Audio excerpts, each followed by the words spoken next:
Duke किम तयंग शांत आवाज में कहता है, मुझसे ऐसा कुछ मांगना, वो भी बिना किसी बदले के, क्या ये सही है? ड्यूक की बातें सुनकर जॉन्गकुक अपने लोअर लिप को हल्का सा दबाता है ताकि अपने आंसू को रोक सके, पर वो अपनी फीलिंग्स को ड्यूक के सामने छुपा नहीं पाया और खुलकर रो भी नहीं पा रहा था। तयंग ऐसा बिहेव कर रहा था जैसे उसके सामने कुछ भी नहीं हो रहा हो। तयंग फिर से शांत लेकिन डीप वॉइस में कहता है, मुझे ऐसे एक्सचेंज पसंद नहीं जो मुझे कुछ भी ना दे।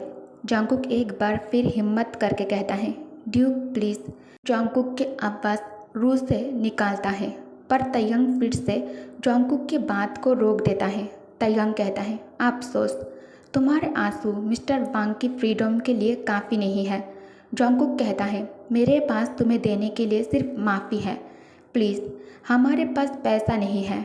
वो बार बार एक ही बात को कहने लगता है, पर तयंग धीरे से जॉन्गकुक का हाथ पकड़ के चुप रहने का इशारा करता है। तयंग कहता है, मैं पैसों की बात नहीं कर रहा था बेबी बॉय। उसने समझाते हुए कहा, एक डील तब बनती है जब एक पार्टी वो चीज़ देती है जो दूसरी पार्टी चाहती है, तभी तो वो अपनी मंजिल पा सकती है ना? तयंग जॉन्गकुक को और करीब खींच लेता है। अब उनके चेहरे सिर्फ एक सांस की दूरी पर थे। तयंग धीरे से कहता है, और मैं तुमसे ऐसा एक समझौता करने को तैयार हूँ। जॉन्गकुक कहता है, समझौता? जॉन्गकुक के आंसू अब शांत हो गए।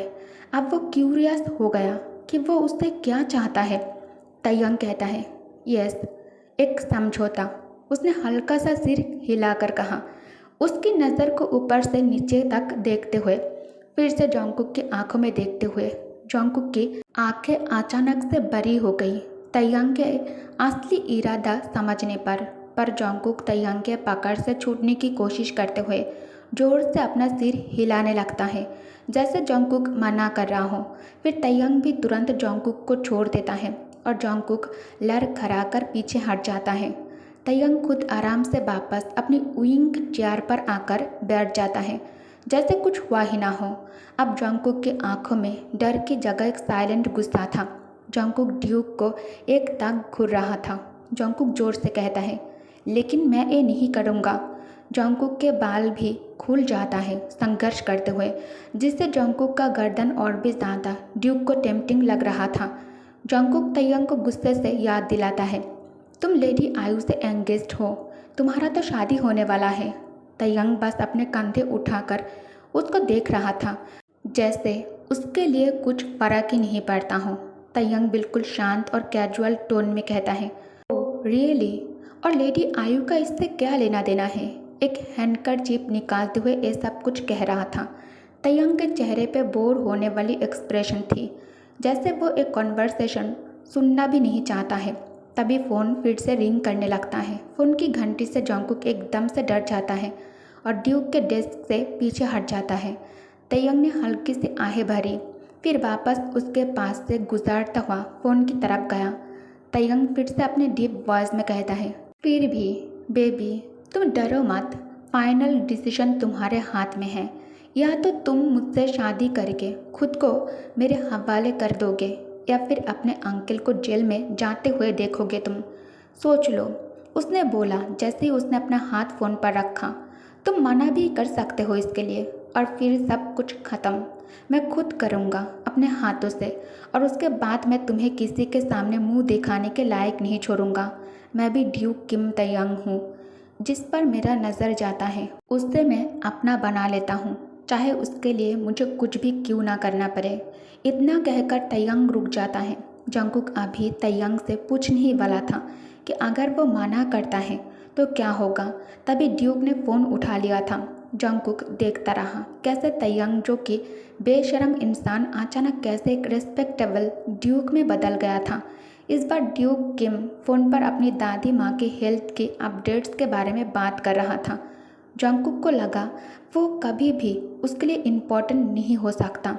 उसको सांस लेना मुश्किल लग रहा था। फिर वो वहाँ से निकल गया और एनेक्स के एक ब्राइट कॉर्नर में आ जाता है। वो अंधेरा जहाँ वो खड़ा था उसके बिल्कुल ऑपोजिट।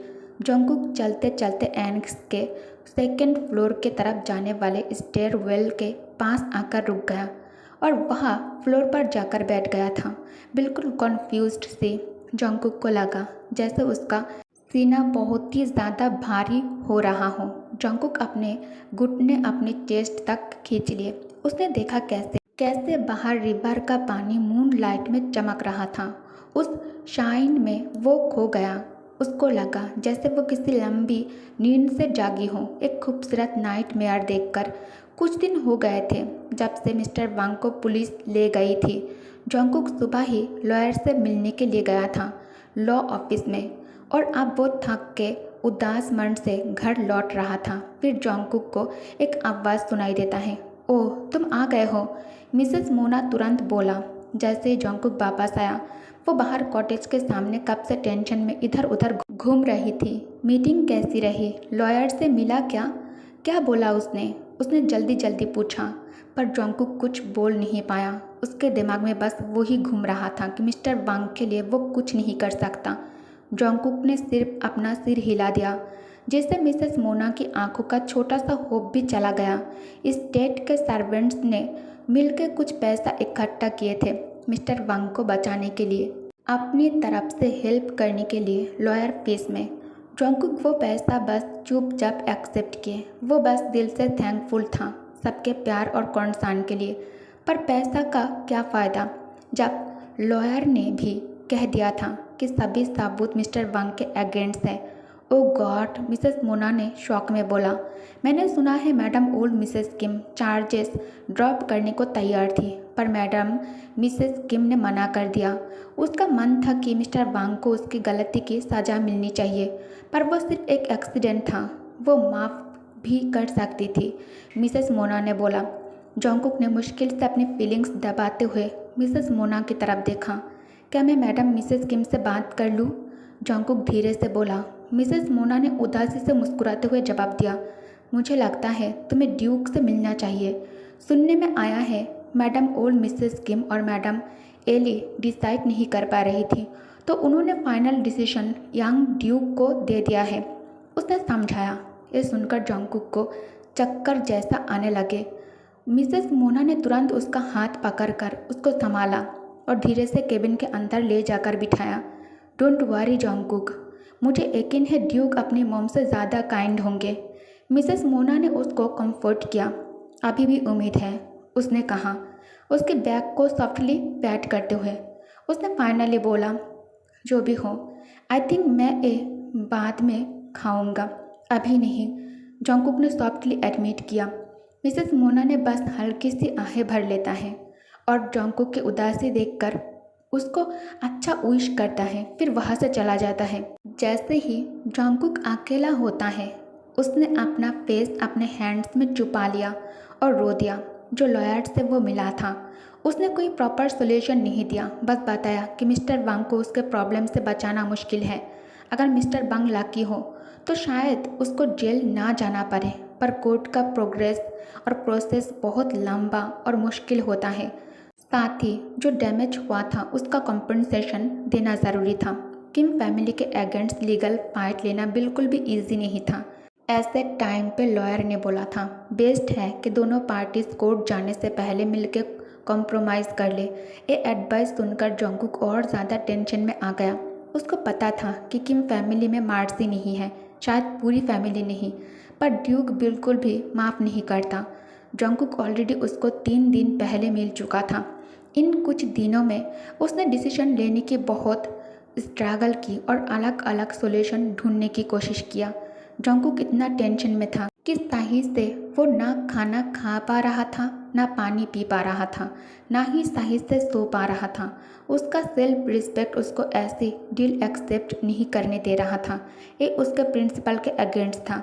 वो नहीं चाहता था कि वो फिर से ड्यूक के किसी ट्रैप में फंस जाए। उसने अपना लिप बाइट किया, जैसे एक अजीब सी चिंता उसको छोड़ ही नहीं रहा था। फिर वो सीट से उठ गया, किचन में इधर उधर चलने लगा, फिर वापस डेस्क पे आया और पानी के छोटे छोटे सिप लेने लगा जो मिसेस मोना ने पहले रेडी किया था। मैं इतना दुखी फील कर रहा हूँ, सोचो अंकल वांग कितना दर्द फील कर रहा होगा। जंगकुक ने सोचा। उसके अंकल का उदास फेस को याद करते हुए उसको ऐसे देखना उसके लिए बहुत ही ज़्यादा पेनफुल था, जैसे उसके हार्ट में कोई छुरी घुसा रहा हो। वो ऐसे हेल्पलेस नहीं रह सकता था। उसको कुछ तो करना ही था अपने अंकल को बचाने के लिए, और उसके पास सिर्फ एक ऑप्शन बचा था, ड्यूक का ऑफर एक्सेप्ट करना। चाहे वो कितना भी कोशिश कर ले, वो हर बार वही डिसीजन पे वापस आ जाता था। उसने अपनी जॉ को कस लिया और ड्यूक का वो नज़र याद करके जो उसको अनकंफर्टेबल फील कराता था, उसकी रिस्पेक्ट को चोट पहुंचा रहा था। वो इतना काम था उस समय, वो इतना शांत था, इतना हिम्मत वाला लग रहा था, जैसे सब कुछ उसके कंट्रोल में हो। उसको उसका एक्सप्रेशन अब तक याद था, क्योंकि वो वही एक्सप्रेशन बार बार दिखाता था जब भी वो किसी एडवेंचरस या फिर हंटिंग पे जाता था, या जब भी वो उससे ज़्यादा तंग करता था और वो इमोशनल हो जाती थी। चाहे उसने कितनी भी कोशिश की हो खुद को संभालने की, कितनी भी बार खुद को स्ट्रॉन्ग दिखाने की कोशिश की हो, फिर भी वो उसके सामने हर बार कमज़ोर पड़ ही जाता था। वो वापस अपनी कुर्सी पर गिर गया, पर इस बार उसकी आंखों से कोई आंसू नहीं निकले। उसके आंखें इतने थक चुके थे कि अब वो आंसू से भी खाली हो गए थे। उसका दिल भी इतना थक गया था कि इमोशन निकल ही नहीं पा रहे थे। उस खामोश रात में वो सिर्फ अपनी गहरी सांसें सुन पा रहा था, जैसे कोई चुपचाप मदद मांग रहा हो। दूसरों को शायद उसकी ज़िंदगी इतना इम्पोर्टेंट नहीं लगता हो, पर उसके लिए उसका जीना बहुत ही ज़्यादा प्रीशियस था। उसने हमेशा सही काम करने की कोशिश की, ईमानदार से जीने की, ताकि कभी किसी को उस पर उंगली उठाने का मौका ना मिले।